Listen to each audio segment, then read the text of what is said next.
cheers.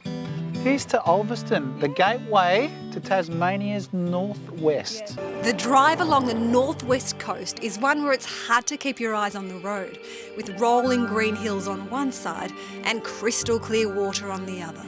As we pass through picture-perfect little towns along the way, there's no prizes for guessing the name of this one.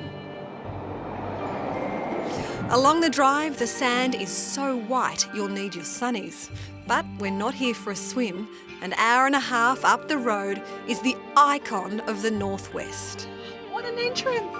Look at this! Stanley they call at the edge of the world. Edge of the world. Home to the Nut. The Nut? The Nut. What's the Nut? The iconic ancient volcanic plug.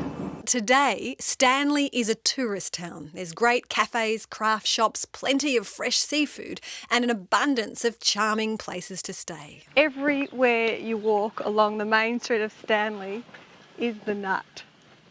It's just so imposing. What a backdrop. If you want to get a lay of the land, you can walk up the Nut or take the chairlift. I'm lucky enough to be joined by local man Graham, who runs a B&B. The perfect place to get the view, isn't it? Perfect spot, isn't it, Jen? Oh, the Nut. Spectacular. What do you think of it? Oh, it's amazing. It's wild. You've got a lot of elevation and it's certainly a landmark for the northwest of Tassie. But the actual coastline here is pretty special. Yeah. If we didn't have the Nut, I don't think we'd have a town here, would we? Oh. Even though the beaches are great. I've never met anyone before on a chairlift on the plug. Well, there's a thought. On the Nut. I don't know how to answer that.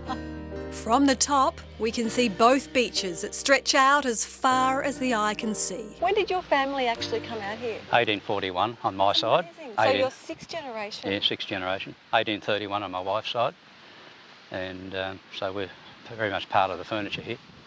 I went through a period when, as a kid, growing up in like a little industrial town, a very active wharf, railway station, 4 banks, 3 pubs and all the rest of it.